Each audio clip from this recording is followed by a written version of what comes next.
بسم اللہ الرحمن الرحیم۔ السلام علیکم ورحمۃ اللہ وبرکاتہ۔ ان کا جواب دلچسپ تھا۔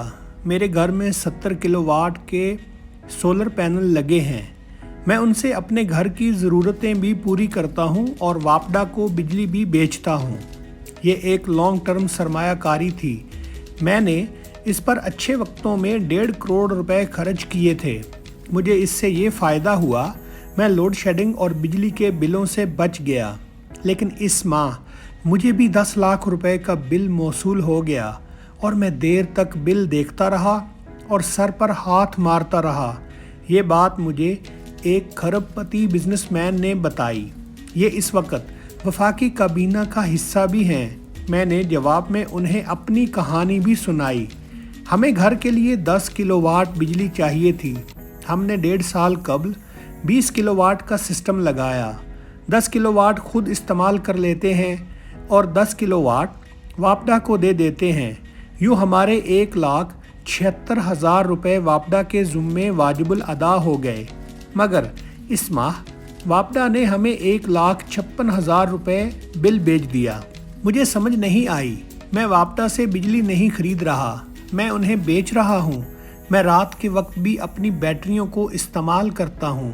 میرے پاس واپڈا کی بجلی آ ہی نہیں رہی، مگر میں اس کے باوجود اسے بل بھی دے رہا ہوں۔ ایسا کیوں ہے؟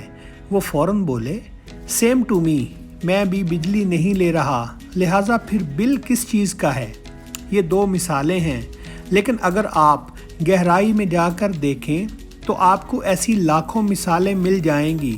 ملک میں اس وقت بجلی کے 3 کروڑ 81 لاکھ میٹر ہیں اور ہر ماہ اتنے ہی بل آتے ہیں، اور اس وقت پورا پاکستان بلوں پر بل بلا رہا ہے۔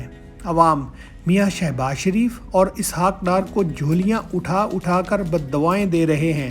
یہ درست ہے، آج کی صورتحال کے زیادہ تر ذمہ دار عمران خان صاحب ہیں، مگر پی ڈی ایم کی 16 ماہ کی حکومت نے خان صاحب کی گھنٹی اتار کر اپنے گلے میں باندھ لی، لہٰذا یہ آج کسی کو شکل دکھانے کے قابل نہیں رہے۔ ان حالات میں اگر میاں نواز شریف واپس آتے ہیں تو انہیں خوفناک سیاسی مخالفت کا سامنا کرنا پڑے گا۔ یہ عوام سے ووٹ بھی نہیں مانگ سکیں گے، یہ عوام میں نکل بھی نہیں سکیں گے۔ اب سوال یہ ہے، اس صورتحال کا ذمہ دار کون ہے؟ اس کے 4 بڑے ذمہ دار ہیں۔ پہلے ذمہ دار جنرل پرویز مشرف اور شوکت عزیز ہیں۔ ان کے زمانے میں پاکستان میں دھڑا دھڑ ڈالر آ رہے تھے، جن سے عوام کا لیونگ سٹینڈرڈ بلند ہو گیا تھا۔ شوکت عزیز نے اے سی، ایل سی ڈی اور کار فائننسنگ آسان کر دی۔ ملک میں پرائیویٹ ٹیلی ویژن چینل بھی بنے اور موبائل فون کا انقلاب بھی آ گیا۔ نتیجے میں بجلی کی ضرورت اور کھپت میں بہت اضافہ ہو گیا، مگر حکومت نے بجلی کی پیداوار پر کوئی توجہ نہیں دی۔ چنانچہ 2005 میں خوفناک لوڈ شیڈنگ شروع ہو گئی۔ 18 گھنٹے بجلی ہی نہیں آتی تھی۔ پیپلز پارٹی کا دور آیا تو لوڈ شیڈنگ کا ملبہ ان پر گر گیا۔ یہ اس صورتحال کے لیے تیار ہی نہیں تھے، چنانچہ انہوں نے دھڑا دھڑ فرنس آئل کے رینٹل پلانٹس لگانا شروع کر دیے۔ یہ پلانٹس انتہائی مہنگے تھے۔ ان کے نتیجے میں پیدا ہونے والی بجلی بھی بہت مہنگی ہو گئی اور لوڈ شیڈنگ بھی بڑھ گئی۔ اس دور میں خواجہ آصف نے پانی اور بجلی کے وفاقی وزیر راجہ پرویز اشرف کو راجہ رینٹل کہنا شروع کر دیا تھا اور ان کے خلاف سپریم کورٹ میں پٹیشن بھی دائر کر دی تھی۔ نواز شریف کا دور آیا تو ملک اندھیروں میں ڈوبا ہوا تھا۔ میاں صاحب نے بھی لانگ ٹرم حل کی بجائے فرنس اور ڈیزل پلانٹس لگانا شروع کر دیے۔ آئلز کے لیے مسلسل ڈالرز درکار تھے۔ پلانٹس کے مالکان کے ساتھ ریٹ بھی ڈالرز میں طے کر دیے گئے اور انہیں کیپیسٹی پیمنٹ بھی دے دی گئی، یعنی پلانٹس چلیں یا نہ چلیں، یہ اپنی مطلوبہ پیداوار کے برابر بجلی دیں یا نہ دیں، مگر حکومت کو انہیں پورے پیسے دینا پڑیں گے۔ اس فارمولے سے ملک میں بجلی تو پوری ہو گئی، لیکن خزانے پر بوجھ بڑھتا چلا گیا۔ آج حکومت کو ہر سال 2,310 ارب روپے کیپیسٹی پیمنٹ دینا پڑتی ہے۔ دوسری طرف پاور پلانٹس کے مالکان نے بھی کمال کر دیا تھا۔ فارمولہ یہ تھا،